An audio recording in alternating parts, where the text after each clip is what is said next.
In this episode of Reportage, we have with me Malika Ravi Kumar to talk about her recently released book, Sardar Patel, Man of Iron, Man of Steel, which is published by Hachette Publications. It talks about 50 stories of a man that built India.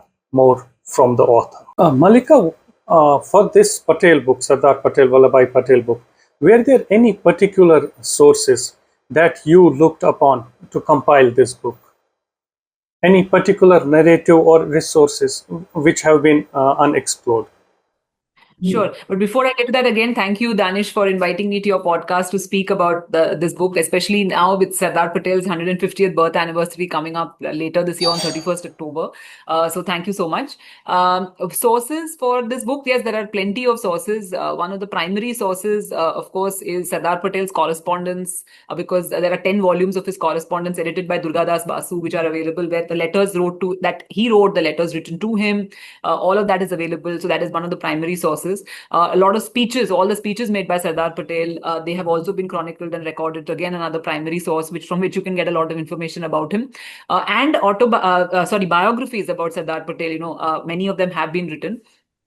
In Gujarati and in English. One of the Gujarati biographies in 3 volumes is written by Narhari Parekh. He was one of the close associates of Sardar Patel, and he lived, so he actually had a first-hand experience of many of the struggles of Patel right from the early days. And Narhari Parekh's Gujarati biography of Patel has been translated into English, and it is available. So that was one of the many sources. Then Rajmohan Gandhi, Patel, a life authoritative biography of Patel's life, that is also one of them. And then there are many others that have been written later, but these were the main sources, the early sources on Patel's life. Yeah. So, in the earlier part of the book, you have talked about his childhood, where we see these leadership traits when he rose up to two teachers in the school. So, talk a bit about his childhood. Was he the leadership traits? Were they already in Sardar Patel? Right. So Sardar Patel was, born in 1875. He was the son of a farmer. Although his father had played a role during the independence struggle of 1857, and he had gone to fight with the Rani of Jhansi, and that is a legend. But his father was essentially a farmer, and he's from Gujarat area in Karamsad is where he was from. And he grew up, in a simple family, peasant family. His brother, he had an older brother, Vitthal Bhai Patel, who also later became a freedom fighter and so on. But Vitthal Bhai Patel actually had been sent away to his mama's house where there was a bigger school so he could learn English. And he then also, at that time, the political situation in the country was such that Patel had been convinced that if he wants to become a big man in life, he must learn English. And he wanted to be a lawyer. He thought that was the ticket to becoming a big person in life. And he convinced his parents, his village did not have an English medium school. So he convinced his parents to send him to another school little away. And he actually changed schools multiple times, and he finished his matriculation, almost when he was 20, because, and everybody else was much younger than him, because he wanted to get, study in English and make sure he could then become a lawyer. And even in school, he was a very determined person. If the teacher was acting in an autocratic way, unfairly, there was one teacher who said you can only buy, he had a little side business, and said you can only buy books from me, you can only buy stationery from me. And it was sort of a monopoly that he was running, and the children had no choice. But Patel actually exposed him. And there was another teacher who was quite harsh to a boy who had not paid his fees, and needlessly harsh. And that boy couldn't do much. But Patel takes up the battle on his behalf, and then he actually has a boycott, and he makes all the children walk out of school and says, still he apologizes, we will not come back. He's a very good organizer right from that age. He was known as the fundraiser of the Congress party till the very end, and a great organizer. But that came right from his childhood. Even during this boycott he organized in school, he asked, made sure all the students sat out at a certain place, and he had enough water, enough food, all the facilities were organized for the children to be there for a few days. So right from there, he had those abilities to organize, galvanize support, and so on. And he also helped the third teacher to win his elections. That too when he was in school. Yes, absolutely. He helped another teacher who wanted to stand for elections against a very powerful person, and he got he actually campaigned for him and got him to win that election, and which is again a trait that he carries on through his life. He's a grassroots person who actually puts movements together and makes things happen. And that continued to be his personality through his life. And you have also talked about he was also against the social norms when he went ahead and married his son. Yeah, when there was a feud between two villages. What is that story about, please? Virsad and the other village. Yeah, please, Karam sir. Yeah, yeah. Please talk a bit about that. Yeah, there were these rivalries between people, between groups of people, between villages, and between communities and castes. And he had risen above that, especially after he became Gandhi's. He became a follower of Gandhi. He had risen above these petty jealousies, petty feuds, and the two villages, Virsad and Karamsad, they had this rivalry. So nobody would give their daughter for marriage from one village to another, but he actually stood up against it when his son got married, and he actually made sure his son got married, got a rishta from the other village which had a rivalry with his village. And he said, I don't care about these rivalries, we have to look beyond it, and only then imagine fighting against the British when we can't even talk to people in the next village. How are we going to put up this fight? So he had this macro vision and understanding that we cannot let these say jealousies get the better of us, and wanted to overcome that. So even when his son got married, and later on another family member, his nephew, I think, at that time also he supported, when everybody else in the community was against it, he said, I support the rishta for getting a girl from this village, and I don't want, and this, we should set an example to others, and instead of ourselves becoming part of these petty jealousies. And there is another story you have mentioned about that. I think the English commissioner, against whom he puts up a petition in the court and gets, and I think that was Ahmedabad municipal elections. Yes. Yeah, please talk a bit about it. Yeah, so like many of the leaders, Rajendra Prasad, Nehru, Sardar Patel, all of them learnt their initial politics in the at the municipal level. And for Sardar Patel, it was Ahmedabad. He was, for a long time in the Ahmedabad Municipal Council, Municipal Corporation, he, during the plague, during floods in the city, various other problems there were. And he actually was in the forefront of, fighting these problems. And one of them was against this commissioner. At that time, Sardar hadn't risen right up to the top, but he was new in the corporation, and the commissioner was being unfair, and by illegally allotting a certain plot of land which belonged to the Ahmedabad Corporation to somebody who had helped fund the First World War. During the First World War, the British were, recruiting men. They wanted materials, they wanted money, and many people, including many of the princely nawabs and so on, and maharajas, they supported the British war front because they thought by supporting the British, they will get some favors from them. Like that, just like that, somebody in Ahmedabad had supported them, and because of that, this commissioner was giving special treatment to this person. And also in a large part of Ahmedabad where white people stayed, that place was getting clean water and so on. And another part of Ahmedabad where people, the locals were living, was not getting clean water. So he realized that this commissioner was biased clearly, and he just didn't go and start an andolan or a movement. He actually did his homework. He got worked extensively to get the paperwork in order, got some secret communication that this commissioner had done something illegal, and he got copies of that made and then presented the case to get him removed. So his homework was very thorough, and that is one of the first instances where a white officer at a senior level had been removed just by sheer not by some violence, not by protest, but just by getting your homework together, getting all your facts in order, and presenting a case logically and with the evidence before the appropriate authorities. And that gave a lot of hope to many people that if we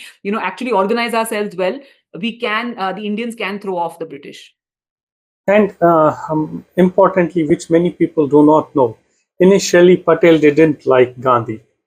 And he said, yes, yeah, this is an interesting story. Please shed some light on the story. Yes, absolutely. The first time, so Patel had gone to England. He had studied to be a barrister, and when he came back, he used to wear a suit. He had a cigar. He wanted to imitate. In his own words, he says, when I came back, I was so under this influence of the British that I wanted to imitate the white man, and I thought the only way to become better was by imitating the white man. So he was a sort of person who was smoking a cigar. He used to go to the Gujarat Club in Ahmedabad every day. He used to play bridge. He was a very good bridge player, and he was in a suit. He had one of the largest houses in Ahmedabad. The legal fees that he charged were, the highest charged by any lawyer in Ahmedabad. And that is the life he wanted for himself. He actually wanted his children to learn English so that they could also go to England later on. So his trajectory of his life, was going in one direction. And then Gandhi actually comes to speak at the Gujarat Club where he is. And the time when he comes there, the other people who want to go and listen to Gandhi, but Sardar says, who is this person? I don't want to listen to him. Don't disturb my game of bridge.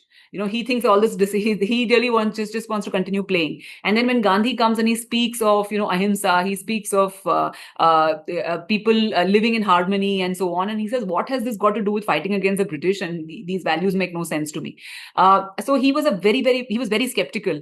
But later on, he finds that his own friends, people who he is playing bridge with, and his lawyer friends and his others who he respects, they slowly, one by one, they're all enamored by what Gandhi is saying, and they go for Gandhi's speeches, they go for listening to him continuously. And Sardar Patel just tags along with them out of curiosity. But slowly he sees, Gandhi's, what he's saying, and he gets convinced, he gets persuaded. And Gandhi's methods, what Gandhi did at where during these meetings, he didn't just, the meetings usually began with hailing the British monarch, but Gandhi actually took the resolution where you're supposed to hail the British monarch in the beginning of the speech, and he tore it apart. And that actually, Sardar was a man of action, so till then people were, the Congress methods were speaking and appealing and filing petitions and writing letters, which he thought was a very passive thing. And here was somebody who was actually a man of action, who was actually trying to take the freedom struggle from the meeting halls and town halls into the streets and as a mass movement. And that actually energized him. And he said, here is a man who actually walks the talk, and it converted him completely. So he was initially mocked Gandhi, then he was skeptical, and slowly he completely became one of the most. Later on, people called him a blind follower of Gandhi, that whatever Gandhi said, he would follow without even questioning it. So it was a complete 360-degree turn. So before I come back to this Gandhi-Patel relation, I just want to ask you one more question. How did this Sardar got attached with the Patel? Yes. So this happened, one of the movements that he organized in Gujarat was against an unfair tax that was raised. It was in a place called Bardoli in Gujarat. And at that time, there was this unfair tax that was being levied. This was 1917. I'll just check the exact date because I don't want to give the wrong date. The Bardoli. But it was around that early to 1920s, right? Yeah. Yeah, because there were multiple movements. Bardoli was 1928. 1928. Okay. Yeah. So during the Bardoli movement, actually, Sardar was at the helm of this movement, which was against, an unfair tax that was levied by the British. And the movement at that time, there were very few examples where people had resisted the payment of tax. So there were attachment officers from the government who were coming to confiscate land, confiscate property, confiscate people's cattle. But Sardar organized the entire Bardoli Taluka, the villagers, to say, whatever happens, let's hold out, we will not pay the tax. And it was a huge campaign to run, because at that time you didn't have, this today's media outlets or social media where you can get the word out. You had to actually travel from village to village, mobilize the support, get people to say, come what may, don't pay the tax. And he had his party of volunteers. He would have students who were participating in it. He organized leaflets, pamphlets every day, issuing instructions on what to do. Huge, massive campaign that he ran in Bardoli. And during that campaign, the title of Sardar came from the grassroots. Nobody, it was not a knighthood which was conferred by the British, or it was not some Rao Sahib title which was given, like too many people had those titles. It was a title which emerged from the people, that when he was traveling from village to village, giving speeches, speaking to people just began calling him Sardar, because he was the chief of the entire movement. So it was one of the rare cases where a title comes from the people and is not conferred by somebody else from above. It actually comes from below. So that was how he got the title Sardar. And then that's stuck for his lifetime. So coming back to Gandhi-Patel relationship, 1918 or 1917, there is this Kheda Satyagraha, which actually brings both the leaders close. I want to learn about what this Kheda Satyagraha was. Again, Kheda was a place in Gujarat where a similar campaign against there was a unfair levy and the Kheda Satyagraha. Gandhi had started this movement of resisting the payment of unfair tax. And Sardar at that time was not like in Bardoli, he was the main leader, and that is why he was called Sardar. But Kheda was before Bardoli, and he was actually in the wings. He was watching Gandhi, and this is where he learnt all the what he needed to then, all the qualities needed to lead a satyagraha movement later on. So in Kheda, where he watched Gandhi, Gandhi was the main leader there, fighting, taking this struggle forward, and Sardar was in the wings. He was helping Gandhi organize this satyagraha. He was watching him. He didn't speak much during that satyagraha. He would actually stay, but one step behind Gandhi. But he was constantly watching and observing Gandhi and learning the ropes of the trade from him. And that is where he actually learned many things on how to organize a satyagraha and Gandhi's methods of resisting, being stern, being assertive without being aggressive. These are various things that he learned during that satyagraha, and that was his sort of turning point. schooling. The relationship. Yes. Yes. Yeah. That is when he learned. This is where the relation between the two leaders developed, right? Right. So the Gandhi and Patel had always a very curious relationship of, he was always by his side during the years of the freedom struggle, but he also spent a lot of time with Gandhi in jail after also, and he was one of the few people who could pull Gandhi's leg and joke with. My next question is on that. Yes, please continue. That is because, in Kheda and all these places, they actually spent so much time together. And of course, both of them were Gujaratis.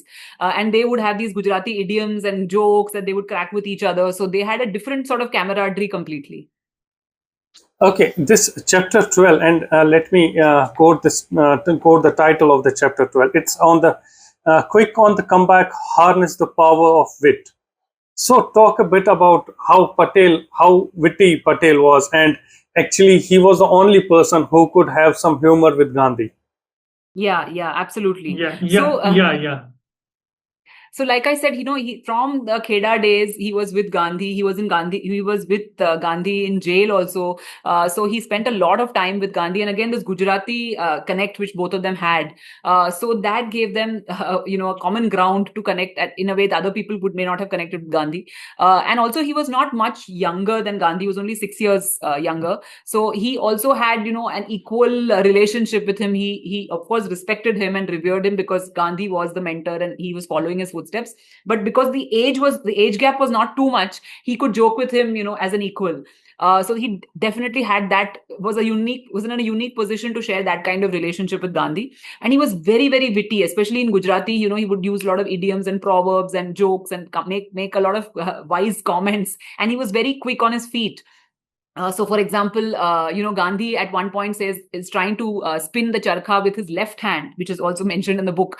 And Sardar saying, "Why are you doing that? There's cotton flying all over the place, and you're making a mess out of the whole place." He said, "No, one should learn to be ambidextrous and learn to if my right hand doesn't work, for example, you spin with my left hand." And so Sardar says, "Please don't advertise this, because the moment you say you're going to do this, the whole ashram will be spinning with the left hand, and everybody will go crazy saying Gandhi is doing it, so we'll do it," because that was the kind of blind following Gandhi had. So, he could actually tell Gandhi something like that to his face, that you please don't go and tell anybody, you do whatever you want, but don't tell anybody, because otherwise this will happen. Other people would have not felt so free to tell Gandhi this. So he was one of those people who also wore his heart on his sleeve, did not, whatever there is this famous quote by Liaquat Ali Khan, who was then first Prime Minister of Pakistan, the head of the leader of the Muslim League. He says Sardar Patel is one of the few people who said what he thought, and he said what he did, and he did what he said. He did not have one thing in his head and one thought said one thing or action was different. It was absolutely the same. He was in sync with his thoughts. His actions were in sync with his thoughts, and he felt if something was unreasonable or not correct, he would say it, even if it was to Gandhi. He did not hold back or have any qualms about it. So he was one of those rare people who was completely open in the way he dealt with people, regardless of who the other person was. Mallika, one of the interesting things which the quote by Liaquat Ali is, just to correct, the quote by Liaquat Ali is, he meant what he said and he said what he meant. Absolutely.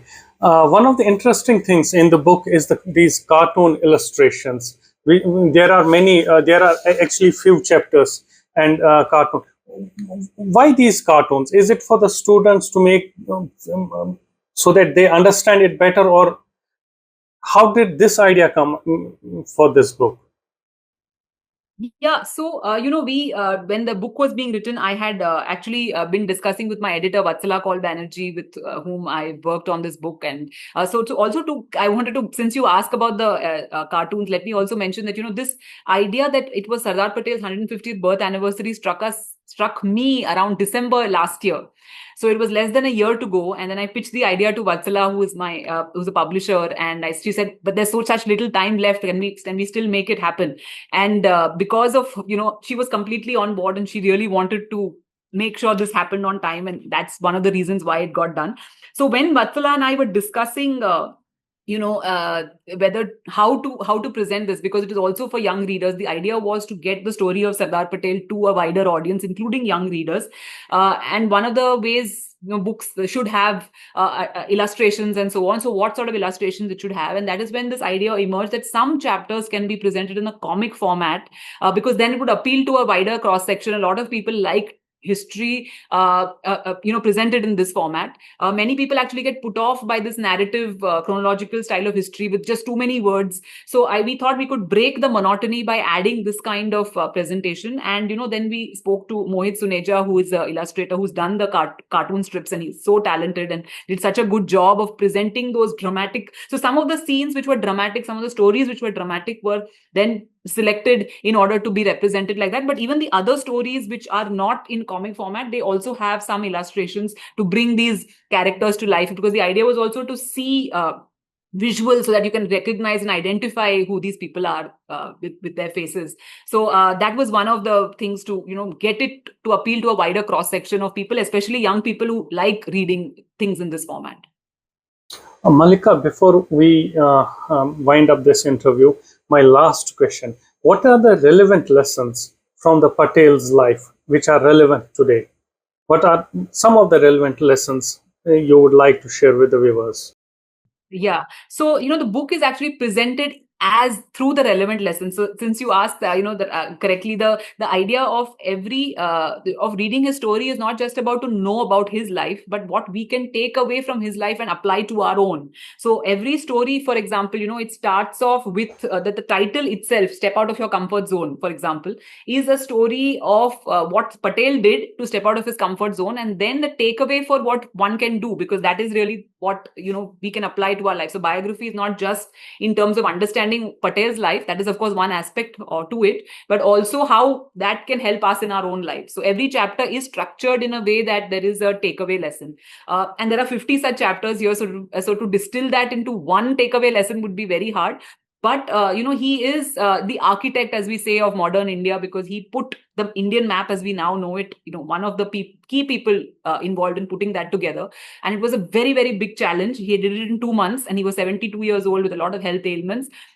So I think if one thing we can take away from him is that nothing is impossible. If you really set your heart to something, it is possible to do that. And the other, which the story that you mentioned about Gandhi, that you may have a certain perception of somebody or something initially. You may be conditioned to think a certain way, but if your mind is open and you're willing to be persuaded and willing to engage with arguments or people, even if you disagree with them, it's fine. Initially Patel disagreed with Gandhi. He was skeptical. He did not understand. He did not like his ideas.